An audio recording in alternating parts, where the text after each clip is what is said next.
Alhamdulillahilladzi anzala sakinata fi qulubil mu'minin yazdadu imanan wa imanihim.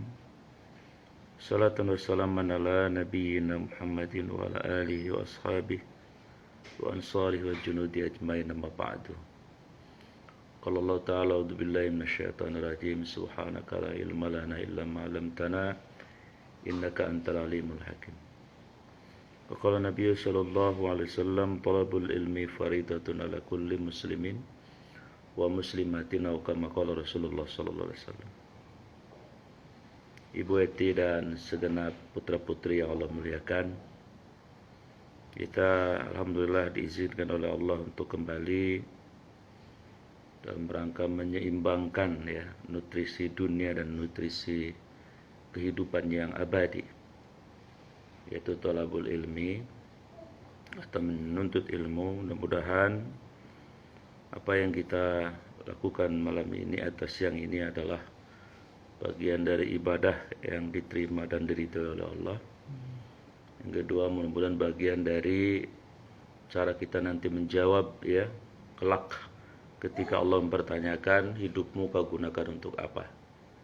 Maka kita bisa menjawab, salah satunya, ya Allah, kami menggunakan hidup ini adalah untuk mencari dan menuntut ilmu agama, karena itu kewajiban buat kita semuanya. Salawat dan salam Allah senantiasa limpahkan kepada Nabi kita Muhammad sallallahu alaihi wasallam, juga atas keluarga dan sahabat beliau yang mulia dan Allah muliakan, serta seluruh umat yang akhir zaman yang terus berupaya untuk mengikuti beliau dengan segala kemampuan, dengan menghidupkan sunnah-sunnahnya.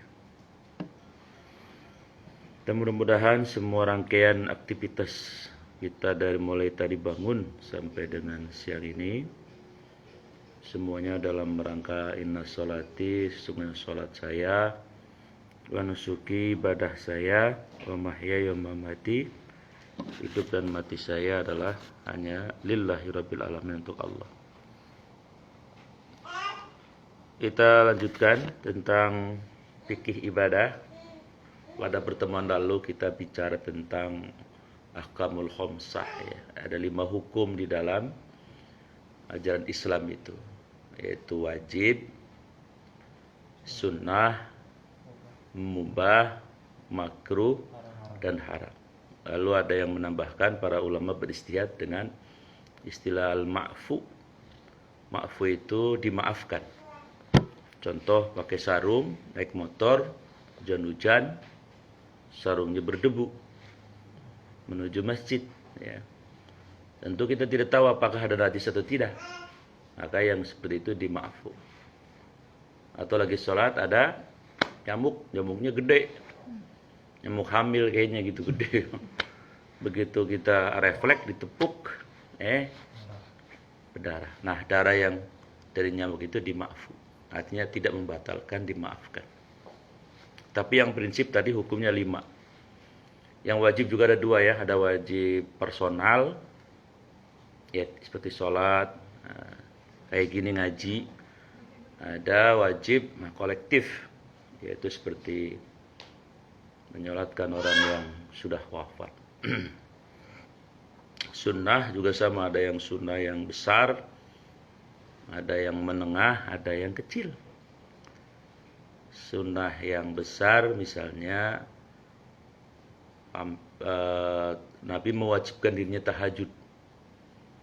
Wah, kita susah ngikutinya ya. Yang menengah misalnya puasa sunnah, nah itu bisa kita. Yang ringan-ringan semua yang dilakukan Nabi, dari mulai makan,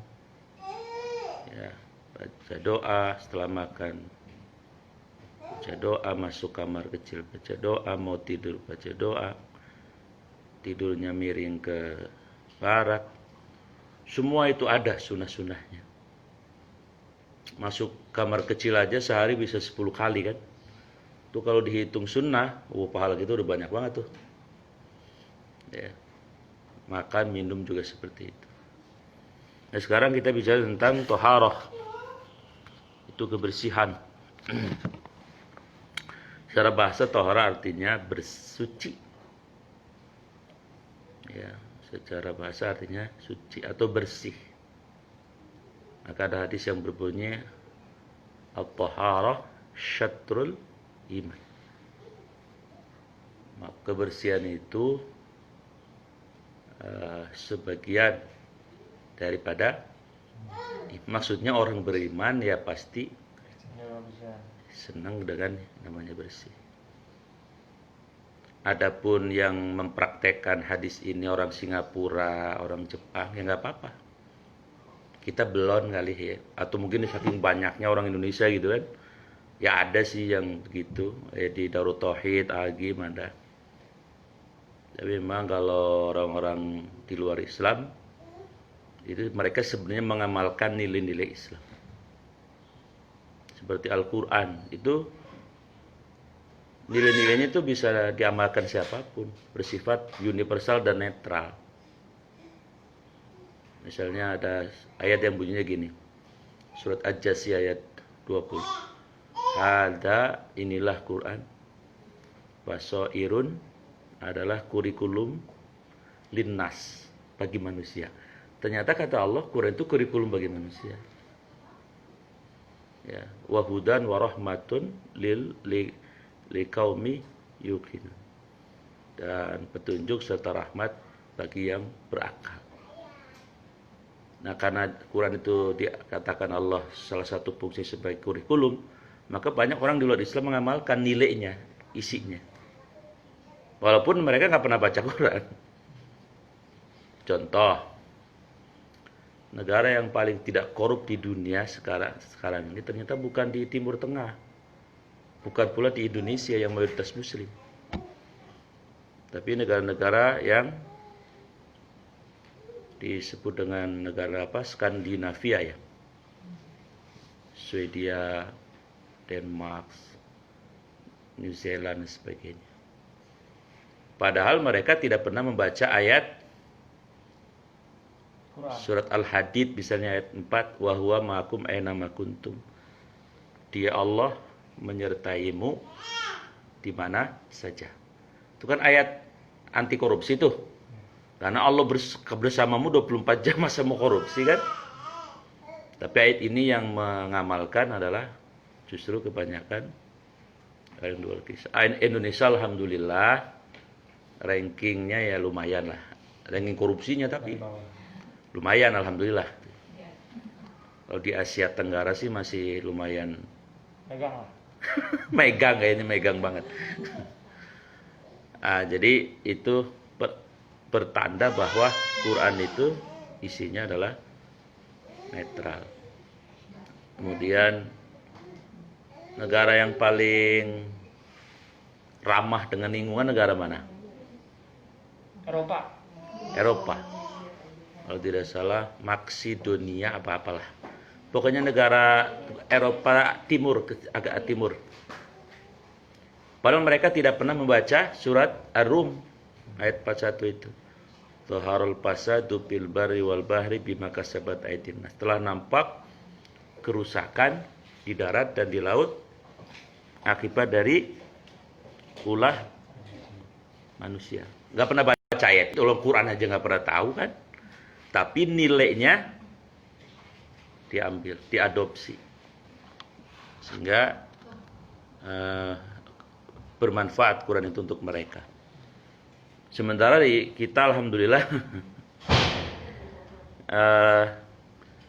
lingkungannya gimana di Indonesia?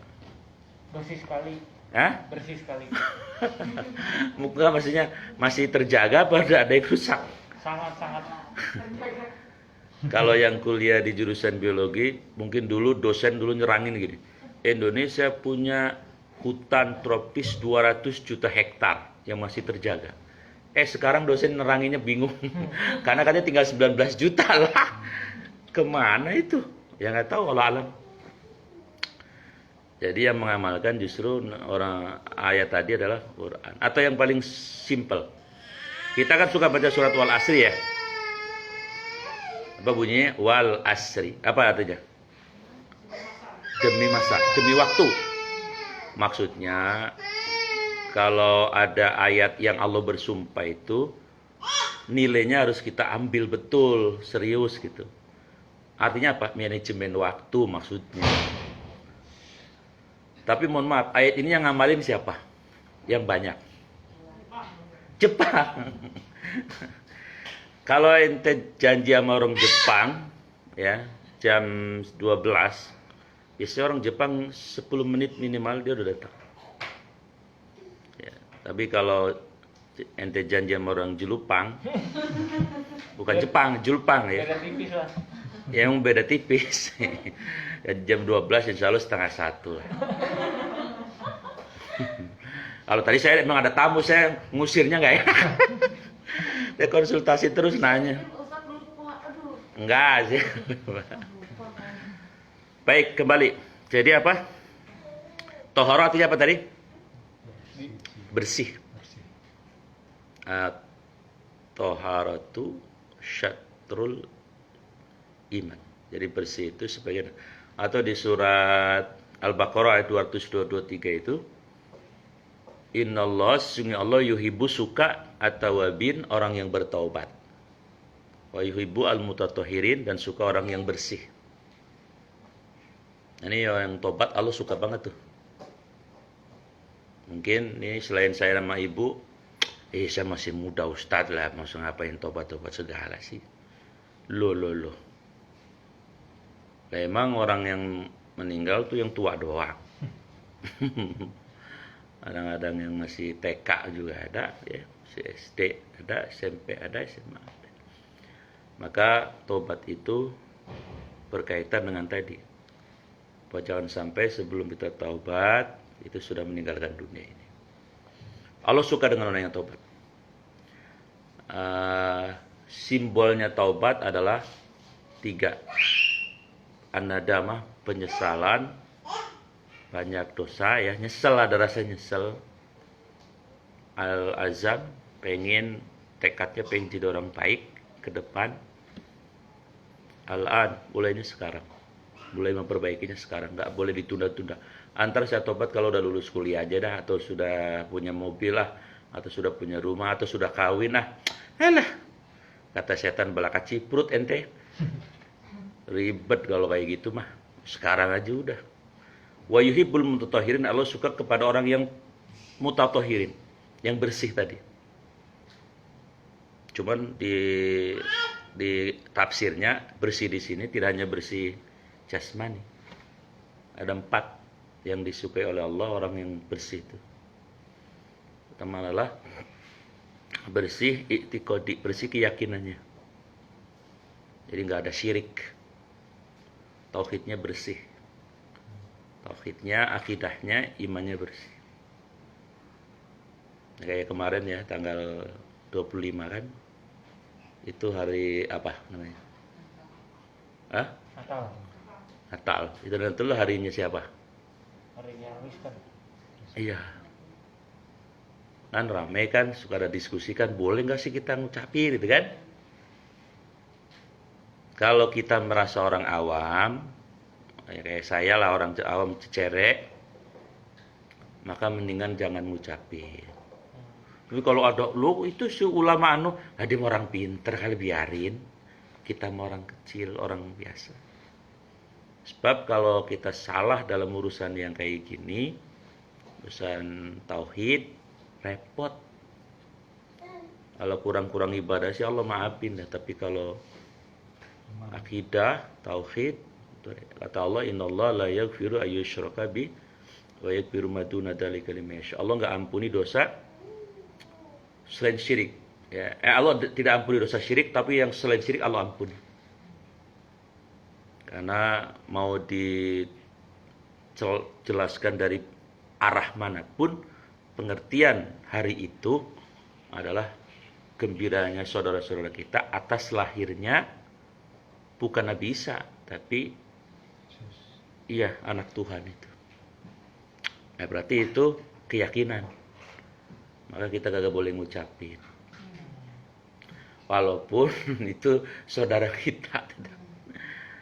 Dengan catatan kita tetap berbuat baik kepada mereka. Tapi ini wilayah Yang kalau di jalan raya mah perboden. Ada 3 wilayah nggak boleh kita masuk ya. Keyakinan orang lain. Satu adalah wilayah akidah tadi, keyakinan, nggak boleh. Yang kedua wilayah ibadah. Yang ketiga wilayah upacara, ritual atau doa. Selainnya kita boleh kerjasama. Yang 3 ini jangan masuk nih, karena nanti anak kita orang awam nanti rusak akidah. Jadi ada yang bilang itu kan sekedar ucapan. Iya, memang sekedar ucapan. Tapi mau nggak orang Hindu, orang Buddha, orang Kristen mengucapkan 2 kalimat syahadat? Kan sekedar ucapan. Mau nggak mereka ngucapin itu? Gak bakalan mau. Sebab mereka tahu artinya. Kalau ucapan itu diucapkan, mereka berpindah menjadi Islam. Gak bakal mau. Jadi kalau hari raya Idul Fitri bukan akidah, itu mah syukur kita karena telah puasa. Itu maksudnya. Maka Maaf Ustaz, ya. walaupun kita di WA kirim Merry Christmas gitu, itu pun juga nggak boleh ya Ustaz ya? Mary? Ya, selamat hari Natal, gitu. Gambar-gambar gitu kan banyak. Tapi dengan foto gitu, bukan apa namanya, foto ucapan Merry Christmas gitu, nggak boleh juga ya Ustaz ya? Iya, masuk ritual ya. Ritual. Masuk. Jadi nggak boleh juga ya Ustaz ya? Enggak diperbolehkan. Jadi gampangnya begini deh. Yang disebut dengan toleransi itu kan ini apa namanya? Kopi ya. Kopi. Ini saya lagi menjelaskan toleransi supaya kita paham. Ini kopi ya. Pemain ente minum teh kan. Kita bareng-bareng boleh berdekatan minumnya. Saya minum kopi, ente minum teh bareng-bareng. Ayo kita nikmati bareng-bareng. Yang nggak boleh kopi saya dicampurin ke gelas ente tehnya. Itu gampangnya begitu. Kita boleh bertetangga dengan orang Kristen, orang Buddha, orang manapun boleh. Kerjasama juga boleh. Tapi 3 wilayah tadi jangan saling memasukkan. Itulah toleransi. Karena tidak saling mengganggu. Lakum dinukum. Jadi jangan, mohon maaf, kan ada orang yang sok toleran ya. Padahal bukan toleransi itu. Tapi tadi memasukkan kopi ke teh. Nah, tapi Pak Ustadz, kalau seandainya Pak Ustadz, karena kita nggak ngucapin misalkan, Ya, jadi rusak silaturahminya misalkan. nggak mungkin. Gara-gara misalkan ada orang selain non Muslim, Iya, dia ngucapin kita Lebaran, iya, Sabtu misalkan Lebaran. Maulid Nabi misalkan, atau semacamnya. Ya, hari Tapi raya. karena kita nggak ngucapin Merry Christmas, dia beranggapan jadi dia nggak hargain kita. Itu Berarti dia orang non Muslim yang nggak ngerti agamanya. Karena agama mereka pun menjelaskan, kalian tidak boleh memasuki 3 hal dalam dunia orang Islam. Pasti diajarkan begitu oleh pendetanya. Dan itulah toleransi. Tidak harus kita memberi makan pada saat hari Natal. Saat di luar itu kita berbuat baik. Ngasih makan, ngasih itu nggak apa-apa. Tidak masalah. Tapi ucapan itu yang ada konsekuensinya. Itu. Saya kira kalau orang non Muslim yang baik akan menghargai kita. Justru akan, dia tidak boleh masuk ke wilayah ini. Saya pun nggak boleh masuk. Oke lah, baik. You saudara saya sebangsa, setanah air, selingkungan, tapi di area ini ya sudah kita masing-masing. Itu toleransi dan tidak boleh saling mengganggu.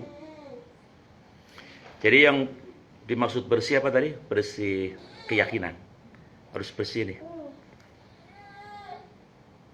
Dan mohon maaf, syirik itu tidak harus nyembah berhala. Ya, kan selama ini kita memahami zaman Nabi ada berhala patung 360 kan itu ya. Enggak, berhala itu cuma simbol di mana orang menjadikan selain Allah itu is everything, segalanya. Maka di luar berhala pun kalau ada yang disegalakan, hati-hati. Kalau kadarnya kelebihan, itu jadi apa? Jadi Tuhan palsu. ente suka masih Tuti misalnya, contoh, ya Allah siang malam inget si Tuti aja, tidur nggak enak ya, nggak nyenyak, makan nggak nikmat ya. Di ubin ada wajah dia, di plafon ada senyumnya, di kamar mandi ada.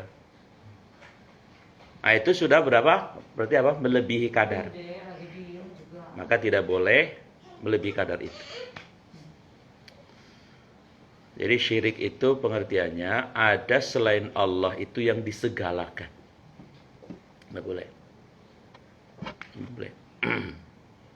Itulah mengapa Nabi Muhammad kalau udah waktu sholat, beliau seperti nggak kenal dengan istri anak-anaknya. Maksudnya dalam rangka itu, Allah nomor satu, yang lain nomor sekian-sekian. Jadi syirik itu banyak. Bahkan dalam hadis disebutkan at-tiyaratu minasyirki, termasuk keyakinan-keyakinan yang berbau tahayul itu juga syirik. Bagian dari syirik. Contoh, kamu mau pergi hari apa? Ini udah dealnya nih hari Selasa nih. Waduh Pak, saya nggak boleh Pak hari Selasa pergi-pergi. Emang kenapa? Ini hari sial Pak. Loh, itu nggak boleh.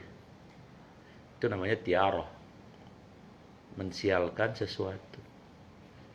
Atau malam-malam ada burung celepuk, mak gitu kan. Terus kita bangun ngendusin, wah ini bakal ada mati ini, nggak boleh. Burung mau di mana menceloknya terserah dia. Ya. Kagak boleh. Kagak boleh. Atau kita keluar rumah nih, saya pergi mau pagi-pagi mau berangkat kerja. Begitu buka pintu, wah ketemu ular nih. Wah ini bakal sial nih, nggak boleh kayak gitu. Emang salahnya ular apa lewat di rumah kita? Lah ular mah nggak ada perjanjian, dia bisa jalan di mana aja. Anak perawan jangan di depan pintu, jangan duduk di depan pintu. Nah yang lamar pada pulang katanya. Lah emang mau nginep? Lah orang 3 mobil lah mau nginep, nggak boleh. Atau rumah harus ngadep ngetan, kagak boleh ngadep ngulon. Lah emang apa? Kagak boleh. Ya apa? Kenapa nggak boleh? Kalau nggak boleh alasannya logis sih nggak apa-apa. Ya ini nanti ventilasinya itu boleh, tapi kalau keyakinan yang tidak ada dasarnya nggak boleh. Itu bagian dari syirik. Itu juga harus hati-hati. Atau ini yang belum nikah siapa? Antum ya? Ente ya? Begitu mau nikah ente ntar ngomong ke mak, ini setelah saya ketemu sama calon besan, dia bilang katanya nikahnya hari Jumat mak katanya. Karena dihitung-hitung ente lahirnya Rebo Wage, ada 20 nilainya. Ini Senin Kemis Legi, ini 19. Ketemunya Jumat. Kalau Sabtu Minggu bakal sial nih, nggak boleh. Semua hari baik, tapi Sayyidul Ayyam, pimpinan hari Jumat. Makanya kalau saya ditanya, Ustadz kira-kira kalau saya mau kawinan, hajatan, itu yang enak bulan, hari, minggu apa? Saya jawab 3 syaratnya, 4. 1, pilih jangan musim hujan. Yang kedua, pilih hari libur. Yang ketiga, pilih tanggal muda. Yang keempat, pas pada gajian. Insya Allah nggak bakal tekor tuh hajatan. Minimal draw lah. Nikahnya legal. Ya jangan hari Jumat, tanggal tua, musim hujan. Jangan kata modal balik. Ya jangan kata untung, modal gak balik. Karena semua hari sama, bagus. Ya, tapi kalau hujan kan kita bisa ikhtiarkan kan? Ya, kira-kira jangan bulan inilah Desember hujan mulu. Ntar kondangan cecak yang datang. Gitu ya ntar ya ente ya. Kalau ente misalnya mau jodohnya orang Jogja kan, orang Solo kan sudah hitung-hitung tuh. Ente ngomong ke saya. Ustaz, nanti saya bantuin WA lah ke dia, ke calon mertuanya. Tuh pokoknya syaratnya 4 tadi. Sampaikan tuh calon mertua. Jadi syirik itu banyak pengertiannya ya, nggak cuman nyembah berhala doang, maksudnya begitu. Belum aja. Yang ketiga tadi bersih keyakinan. Baru pertama ya, bersih keyakinan. Yang kedua bersih hati. Yang dimaksud ayat tadi, Allah suka sama yang bersih hati. Penyakit hati yang paling besar ada 5. Walaupun banyak yang lainnya. 1 itu hasud. Nah, itu harus diidentifikasi itu. Harus dibuang. Hasud itu menginginkan nikmat yang ada di orang lain itu hilang. Jatuhnya ke saya aja. Itu hasud. Anaknya Nabi Adam namanya siapa, Bang? Aduh, belum kenalan ya. Nabi Adam itu punya anak 40 kembar. Yang disebutkan di dalam Al-Quran itu namanya Habil. Habil karena kembar dengan cewek ya, namanya Iklima. Lalu anak adiknya namanya Kobil, kembarannya namanya Labuda. Aturan syariatnya Nabi Muhammad itu nggak boleh incest. Maksudnya yang lahir bareng nikah. Tapi ini Kobil pengennya sama yang bareng lahir, Iklima tadi. Karena cantik. Ya nggak boleh. Akhirnya mereka disuruh berkurban, dan ternyata kurbannya yang diterima adalah kurbannya Habil dengan ternak-ternak yang bagus-bagus. Kalau si itu kurbannya hasil pertanian tapi yang jelek-jelek. Akhirnya ya udah keputusan Nabi Adam, Habil sama Iklima kawin. Cantik. Kamu sama Labuda. Jadi nggak incest. Waktu sampai selesai akad nggak terima tuh si hasud dia. Pokoknya dia harus punya saya. Kira-kira gitu. Padahal saudara kandung, apalagi orang lain kan. Puncaknya apa? Ya, karena setan ya. Puncaknya beliau itu, Kobil itu mengeksekusi dengan batu ya. Sehingga abangnya wafat. Ya. Itu penyakit pertama yang pernah menghinggap manusia. Penyakit hati. Kalau itu udah menghinggap, repot. Kadang-kadang saudara kandung bisa, tetangga bisa, sesama pedagang bisa, sesama antum bisa kerja di kantor, yang ini nih naik, yang ini apa nikmat yang jadi dia sih, padahal kita sama-sama perguruan tingginya. Ini di seberang sini ada perumahan apa namanya? Belakang WTC. Oh ini. Tahu namanya. Tidak jagung apa? Eka Bakti. Eka. Dulu namanya Eka Bakti. Sekarang Pondok Jagung. Zaman tahun 91 masih becek itu. Saya masih ingat banget kalau jalan ke situ becek. Terus saya punya kenalan, beliau manajer, namanya Pak, orang nggak saya sebut namanya, orangnya ganteng. Karena saya kalau khotbah dijemput sama beliau. Satu hari saya khotbah, dia nggak jemput. Lalu saya tanya, kemana beliau? Sakit. Sakit apa? Nggak tahu. Seminggu dirawat di rumah sakit, pulang lagi. Karena ternyata semuanya normal. Begitu semuanya normal, tapi sakitnya makin parah. Lama-lama terakhir kesimpulannya beliau wafat. Dan saya datang. Dan mohon maaf, tubuhnya itu agak hitam. Padahal tadinya kayaknya ganteng, tinggi, putih kan. Hitam. Oh ternyata setelah saya tanya, ada yang hasud. Dia jadi manajer, terus ada yang Sirik. syirik. Nah, itu contoh hasud. Kalau di sinetron yang paling terkenal bawang merah sama bawang putih. Yang hasud siapa? Bawang apa? Karena yang bawang putih selalu ditolong sama Allah gitu kan. Nah, bagaimana cara mengobati penyakit ini? Mohon maaf, ini harus yang mengobati diri sendiri. Caranya bagaimana? Caranya adalah misalnya dengan membaca surat Al-Imran ayat 26. Tu'til mulka man tasya wa tanzi'ul mulka man tasya. Allah memberi kekuasaan kepada yang Allah kehendaki, Allah juga mencabut kekuasaan kepada yang Allah kehendaki. Tapi tafsirnya itu adalah al-mulku itu apa? Adalah 5. Satu jabatan. Jadi orang menjabat itu atas izin Allah. Lah, kalau atas izin Allah ngapain kita iri? Ente berani lawan Allah, itu obatnya tuh.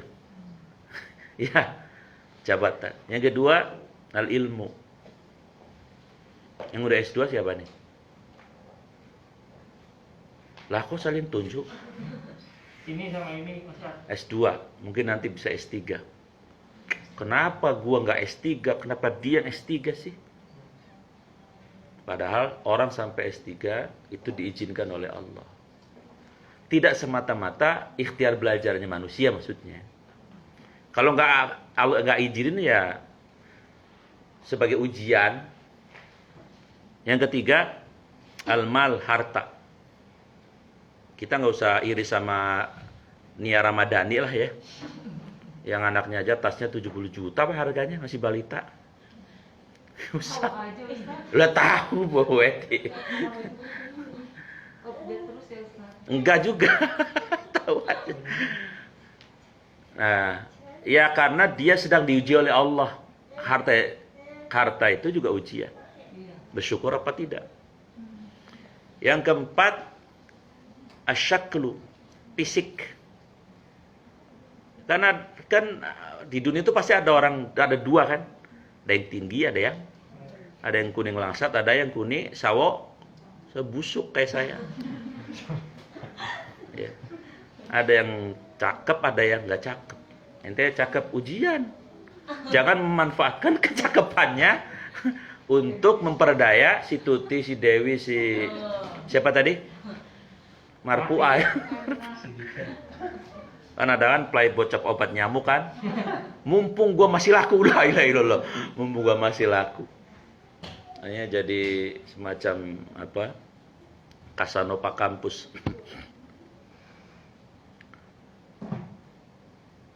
Jadi itu ujian. Cantik ujian, jelek ujian. Orang yang jelek dia sabar masuk surga duluan. Ya. Daripada yang cantik tapi tidak bersyukur. Nah, yang kelima, darah, keturunan. Itu juga orang bisa jadi darahnya biru itu atas izin Allah sebagai ujian. Kita darahnya apa? Merah. Ada nggak yang darahnya pink? Darahnya biru, contohnya siapa? Anaknya Gus Dur. Kenapa anaknya Gus Dur darahnya biru? Darah biru tuh sebenarnya konotasi. Iya, artinya keturunan bangsawan, keturunan orang-orang hebat. Iya. Tapi kita kan hanya keturunan orang biasa kan? Iya.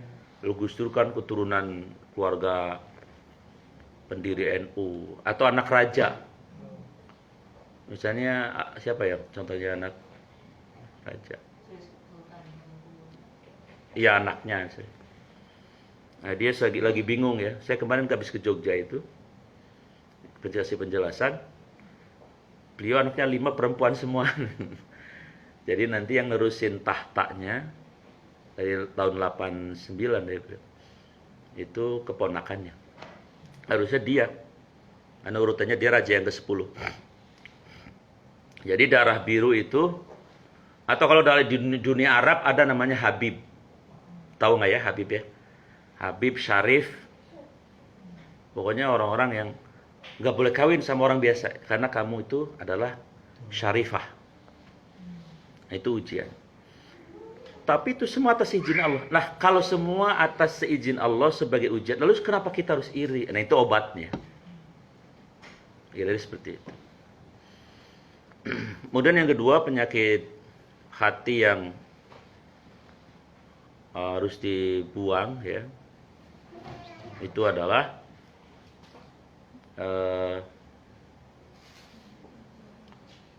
kufur, ya. Kufur nikmat. Jadi yang dipikirin itu yang nggak ada. Yang sudah ada nggak disyukuri. Itu penyakit hati.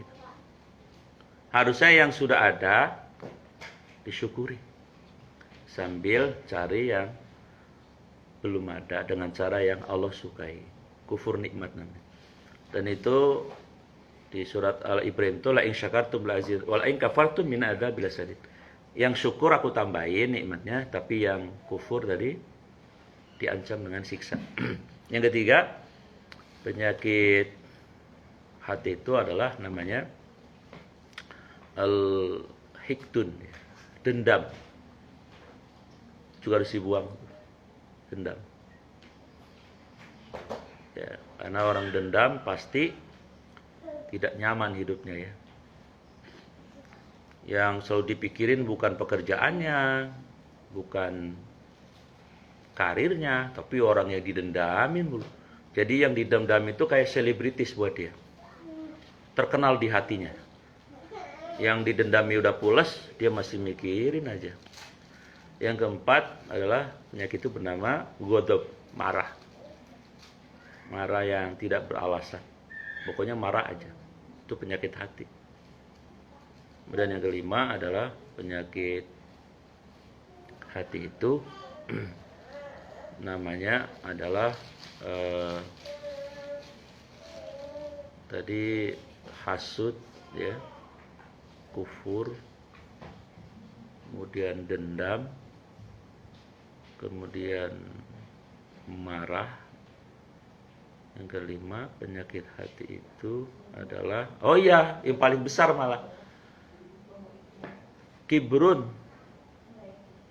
Kibrun itu apa? Batrul haq wa ghamdun nas. Bahasa Indonesianya sombong. Definisinya menolak kebenaran, batrul haq dari Allah, wa ghamdun nas, dan merendahkan orang lain. Itu namanya kibr. Itu harus dibuang. Karena itu diancam sama Nabi, la yadkhul jannah man kana fi qalbi misqala dzarratin minal kibr. Allah enggak akan masukkan dia ke surga kalau di dalam hatinya ada sifat sombong. Sombong, merasa tinggi, lebih dari yang lain. Kemudian penyakit hati yang harus dibuang juga adalah adeknya sombong, keponakannya sombong, ujub. Ujub itu bangga diri. Tapi nggak ngomong sama yang lain, cuman ngomong sendiri. Aduh, kayaknya nggak ada sih yang jam segini sholat 2, kayaknya saya doang. Oh, udah tahu tuh ya, di hati dia tadi dia nggak keluar, tapi di hati udah ada. Di hati nggak boleh. Ujub. Kalau kita sudah beribadah, alhamdulillah Allah, saya ibadah juga atas izin Engkau, alhamdulillah, sudah, mudah-mudahan diterima. Atau lagi jam 3 bangun, kayaknya sekomplek nih yang tahajud saya doang, yang lain ngiler kayaknya. Itu harus, nggak ada, harus buang itu. Kemudian penyakit hati yang lain adalah riya. Riya itu pengen dilihat manusia. Punya mobil baru, motor komplit, tapi nggak ada yang bilang bagus, pulang-pulang bete. Sebel banget tuh katanya. Atau punya tas baru, baju baru, HP baru, nggak ada yang bilang cakep. Aduh, nyesek dia. Hidup yang paling sengsara adalah kalau menunggu pujian manusia. Padahal Allah sempurna pujiannya. Makanya alhamdulillah, yang berhak dipuji adalah. Kemudian yang berikutnya, yang ketujuh, penyakit hati yang harus dibuang adalah adiknya atau keponakannya riya, namanya sum'ah. Sum'ah itu memperdengarkan apa yang kita miliki kepada orang lain, yang berkonotasi supaya orang lain memuji kita. Tahu nggak apa? Encing saya bintang 2 tahu. Encing saya bintang 2. Emang siapa yang nanya? Nggak ada yang nanya. Jadi supaya orang kagum, memperdengarkan. Calon istri saya, nggak ada dah lawan sini. Supaya dikagumi. Nggak boleh sum'ah. Baik, jadi Allah suka kepada orang yang bersih. Pertama bersih keyakinan, yang kedua bersih hati. Nah yang ketiga bersih pikiran, pikroh, mindset. Memang ada nggak pikiran kotor? Ada. Pikiran kotor itu contohnya serakah. Udah uangnya 100 miliar, terus dia pengen nambah. Akhirnya alhamdulillah ditambah dengan baju oren. Selesai dah. Ada nggak yang kayak gitu di dunia? Ada. Di dunia ya, bukan di dunia. Pikiran atau pikiran yang tidak islami itu juga harus dibuang. Misalnya kalau bisa, kalau kita dagang tuh modalnya sekecil-kecilnya, untungnya sebesar-besarnya, peduli amat sama orang. Nah itu nggak boleh. Kalau itu kan teorinya Adam Smith kan, yang lulusan ekonomi pasti paham tuh semester 2. Kalau dalam Islam enggak. Karena dagang adalah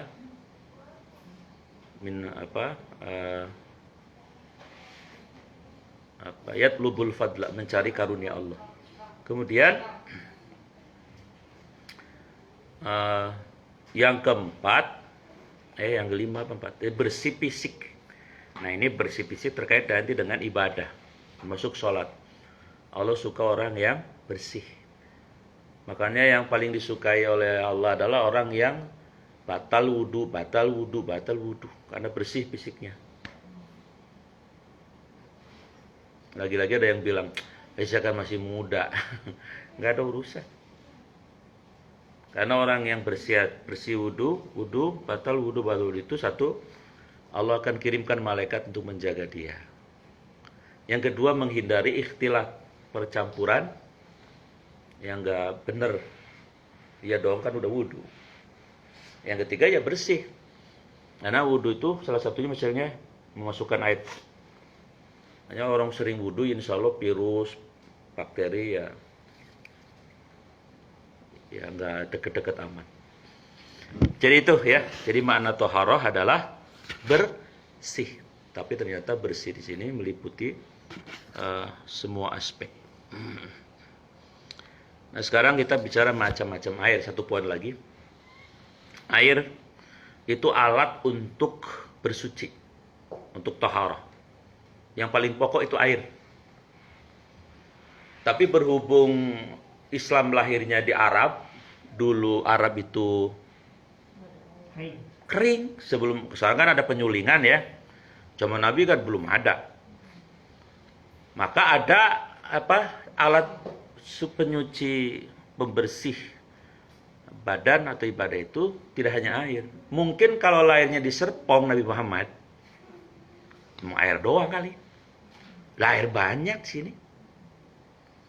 Makanya alat suci macam-macam air itu disebutkan di sini. Ada 7. Pertama air hujan. Air hujan boleh untuk wudu. Di sana jarang hujan di Arab mah. Sini memang nggak bakal mau ya wudu pakai hujan ya. Di dekat dalam lebih banyak. Yang kedua air sumur. Sumur boleh. Ini yang ngalamin ngerek sumur siapa ini? Ngalamin. Hah? Pernah nyoba. Zaman saya kecil ngambil airnya pakai bambu betung tuh. Batunya taruh pasir.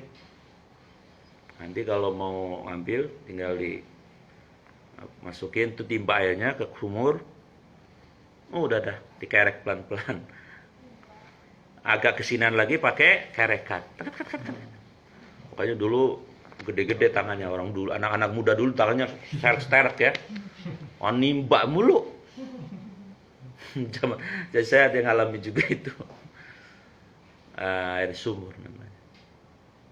Yang ketiga,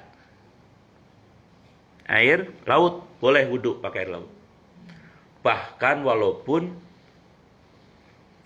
lagi wudhu nih di laut ada bangkai apa kayak gitu, nggak apa-apa, sah. Ya kan laut.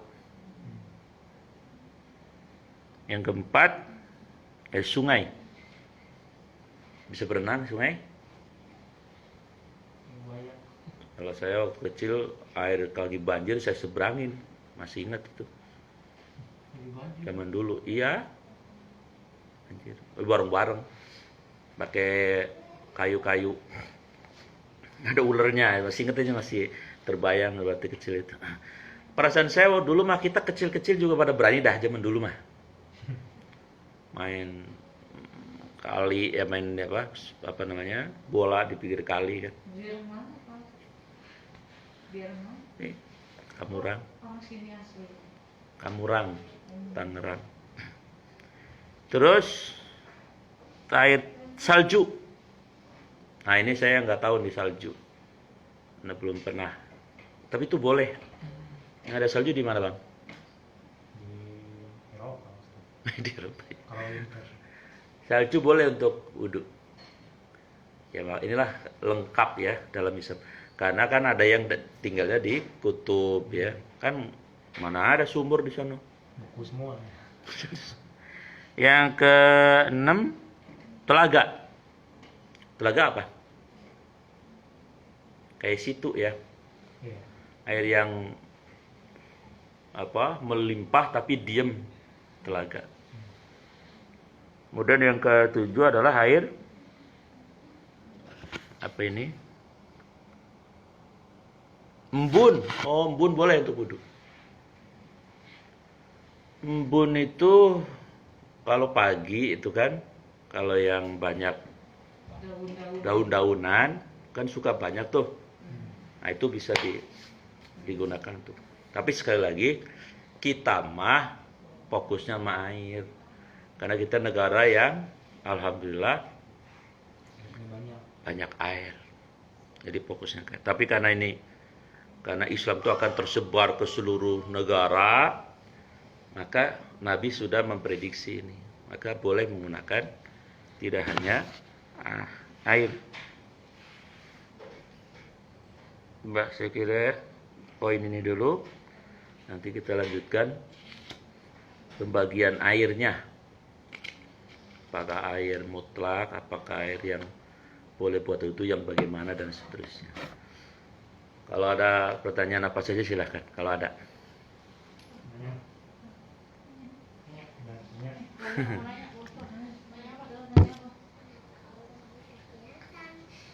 Apa? Kenapa Allah nggak bisa kelihatan? Allah nggak bisa kelihatan. Oh, Allah itu bisa dilihat nanti di surga. Di surga. Kalau di dunia kita hanya boleh melihat ciptaannya, langit, bumi, manusia, hewan, itu ciptaan Allah. Tapi bentuknya Allah nanti hanya boleh dilihat di surga. Makanya masuk surga ya, sama mamah ya, sama bapak ya, baru bisa lihat Allah. Luar biasa. Hah? Kita mau tobat, terus Mau tobat? terus kalau sholat tobat cukup sekali Oh, diampuni atau sholat tobat sholat tobat terus? kapan aja? Maksudnya kita satu kali sholat tobat itu sudah diampuni sama Allah, atau kita harus sholat tobat terus? Sholat tobat itu kan hukumnya sunnah muakkad, maka boleh kapan saja. Karena kita tidak tahu juga setelah diampuni Allah apakah kita nggak punya dosa lagi. Gitu. Tapi itu sunnah. Dikerjain boleh, nggak juga boleh. Tapi yang paling penting karena dari hati tadi, tobat. Saya menyesal banyak dosa, saya bertekad ingin jadi orang baik dan akan saya mulai dari sekarang. Tapi kalau sholatnya itu sunnah. Dikerjakan bebas. 2 rakaat sekali. 2 rakaat pagi, siang, sore. Tapi yang bagus malam. Sama tahajud ya? Sama tahajud. cakep. Gitu. Dita nih yang banyak pertanyaan nih. Apa tak? Sampai mikir tak. Lagi mikir. Pertanyaan yang tadi tuh, yang tadi kan dia bapaknya meninggal karena dia yang hasut sama orang apa orang yang hasut sama dia ya? Yang Oh, lainnya. dia yang dihasutin. Oh, terus jadi gimana dong kan dia sebenarnya? Iya, dia kedudukannya bersih dosanya karena Tapi dia jenazahnya jadi hitam. dia cuma agak hitam. Oh. Ya bisa dimandiin, dikubur. Karena itu setan. Jin. Jadi dia justru bersih dosanya karena selama kan dia dizalimi ya, selama sakit kan kata Nabi Yusuf mayusubul mumin Menggugurkan. atau syakatu syakibi ila kata Allahu hasanatan wa khutatan. Tiap detik dosanya berguguran. Sementara justru pelakunya syirik. Kalau dia nggak tobat nasuha, nggak masuk surga tuh, repot. Malah situnya dalam pandangan akhirat dia sukses yang meninggal. Jadi cara kita mencegah kalau ada orang yang hasut sama kita tuh ada caranya gitu. Ya kita berlindung kepada Allah. Ya. Makanya ada ayat, ada surat Qul a'udzu birabbil falaq. Qul katakanlah a'udzu aku berlindung kepadamu min syarri dari kejahatan ma khalaq. Apa-apa yang telah makhluk engkau ciptakan. Qul a'udzu birabbil falaq, aku berlindung padamu dari al-falaq, waktu subuh, waktu antara malam dan siang. Itu setan-setan kiranya mau menuntaskan lah pekerjaannya. Maka sebelum tidur kita baca doa. Kemudian qul a'udzu birabbil falaq min syarri ma khalaq, dari kejahatan apa-apa yang telah kau ciptakan. Makhluk-makhluk Allah ada yang jahat. Wa min syarri ghasikin idza waqab. Dan dari kejahatan para orang-orang yang punya yang bersekutu dengan setan di waktu yang gelap. Wa min syarri hasidin. Nah, dan dari kejahatan orang yang hasud. Idza hasad, apabila dia hasud. Jadi memang disunahkan kalau mau tidur kita baca ayat kursi, al-falaq, an-nas, al-ikhlas ya. Terus tiupkan terus usapkan ke anak kecil kita juga. Insya Allah itu dilindungi Allah dari orang-orang yang hasud. Itu kira-kira. Kalau yang sebelum tidur katanya baca al-mulk belum? Al-muluk boleh. Ya sebetulnya semua yang namanya zikir itu sebelum tidur bagus. Tapi yang dipraktekkan Rasul itu tadi Al-Nas, Al-Falaq, Al-Ikhlas, ayat kursi itu yang diwajarkan kepada istri dan anak-anak beliau. Kalau Al-Muluk itu kaitannya dengan akidah, dengan keimanan. Kan kadang-kadang suka ada anak kecil nangis mulu kan. Nah itu kita minta perlindungan kepada Allah. Saya kira di samping itu ibadah, pahala sunnah dapat. Yang kedua nggak repot lah. Paling 3 menit, 2 menit sebelum tidur, usapkan anak kita. Yang lagi tidur, walaupun dia udah tidur ya, usapin. Yuk. Ya, terus Bang? Ini ngomong-ngomong soal keturunan tadi Ustaz. Kan kalau nggak salah kita kalau keturunan Nabi kayak Habib itu harus kita muliakan. Iya. Nah, tapi kalau kayak kasusnya Habib Rizik itu gimana sih?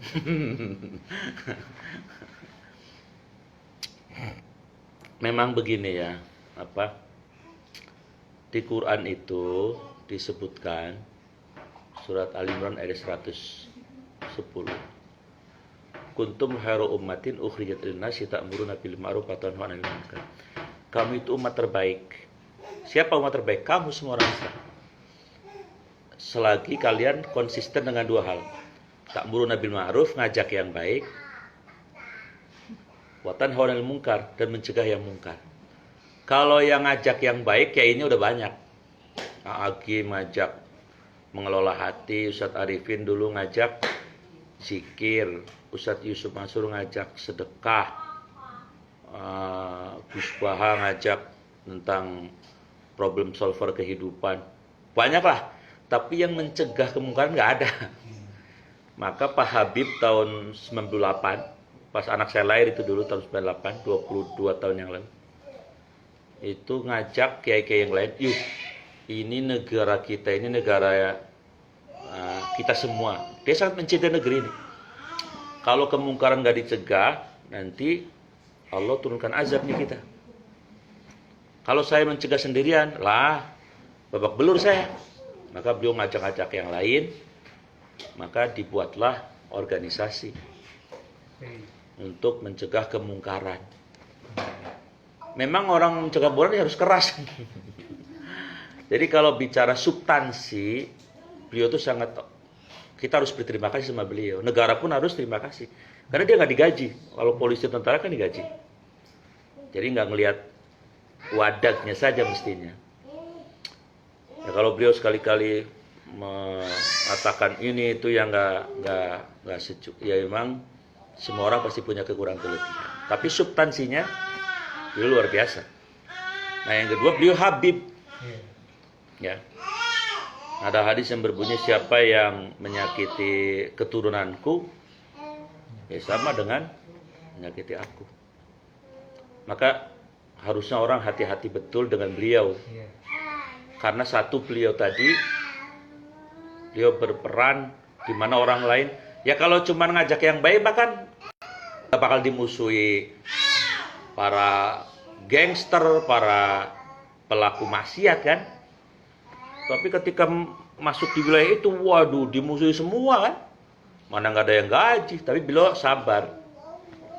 Maka saya harus mengatakan, saya tidak bisa seperti beliau. Dan hendaknya beliau dihormati dalam pengertian, ya tidak dizalimi lah. Karena bahaya. Karena di dunia sih boleh orang kelihatan hebat ya, tapi Allah kan nggak tidur. Makanya mudah-mudahan sih kan beliau belum definitif ditahan ya. Mudah-mudahan beliau nggak jadi ditahan. Ya, sehingga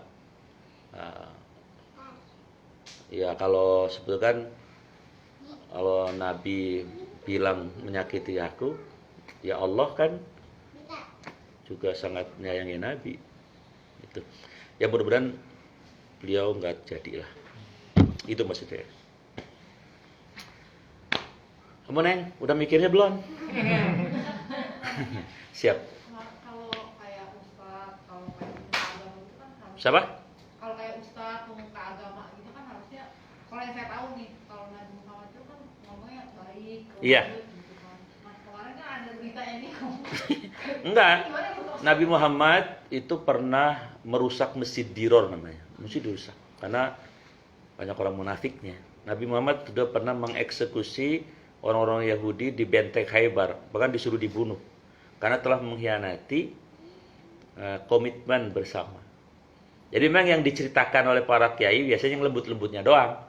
Tapi Nabi tegas luar. Kalau Fatimah anak saya nyolong nih, mencuri, aku akan potong dia. Itu jarang diceritain karena kurang seimbang.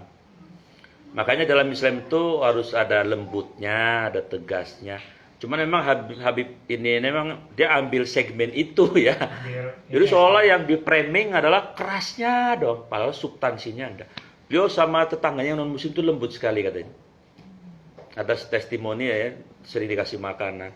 Karena beliau kalau lagi biasa lembutnya luar biasa. Tapi kalau urusan kemungkaran, kemaksiatan, tanah negeri ini yang dikuasai oleh itu beliau yang paling parah. Jadi memang kita harus seimbang dalam memahami. Umar bin Khattab kali ya Ustaz ya. Kerasnya kayak Umar bin Khattab ya. Contohnya. Umar bin Khattab itu nggak hilang kerasnya setelah masuk Islam, tapi kerasnya disalurkan untuk Islam. Ya kayak Umar. Jadi di sahabat Nabi itu ada 4 ya. Ada yang keras kayak Sayyidina Umar dan tegas kayak Imam Ali. Tapi ada yang lembut kayak Sayyidina Abu Bakar sama Sayyidina Utsman. Habib Rizik ambil Umar. Memang banyak yang nggak suka, terutama media ya, karena media kan hampir, mohon maaf, ownernya, pemiliknya ya non ya, Jadi framingnya selalu seperti itu. Kalau saya sudah melihat dari seluruh aspek, ya pasti kalau kayak emak nih senangnya kan yang kayak agim, yang lembut, pasti semua begitu. Ibu-ibu begitu kan? Karena psikologinya mama ya pengennya yang lembut, yang dalam. Tapi kalau kita memahami secara komprehensif, kita lihat substansinya apa. Itu. Ya, jadi kiai-kiai, guru-guru hanya menceritakan kelembutan, tapi ketegasan Nabi kadang-kadang jarang disampaikan. Begitu kira-kira. Oke ya, sudah 1 jam lebih. Mudah-mudahan pertemuan ini cari diridhai Allah dan jadi ibadah buat kita semuanya. Ya, kita tutup dengan doa. Bismillahirrahmanirrahim. Alhamdulillahirabbil alamin. Allahumma shalli ala sayyidina Muhammad wa ala alihi washabbihi ajmain. Allahumma ya Allah ya musabbibal asbab wa ya fatihal abwab wa ya samiyal aswat wa ya qadiyal hajat wa ya mujibad da'awat ikti hajatina waqfina bihalalikan haramika wa aghnina bifadlika amman siwa Rabbana hab lana min azwajina wa dhurriyyatina qurrata a'yun waj'alna lil muttaqina imama Rabbana atina fid dunya hasanah wa fil akhirati hasanah wa qina adzabannar wa sallallahu alaihi sayyidina Muhammadin wa ala alihi wa sahbihi ajmain subhana rabbika rabbil izzati amma yasifun wa salamun alal mursalin alhamdulillahirabbil alamin. Sekian demikian tutup dengan baca hamdalah alhamdulillahirabbil alamin. Assalamualaikum warahmatullahi wabarakatuh.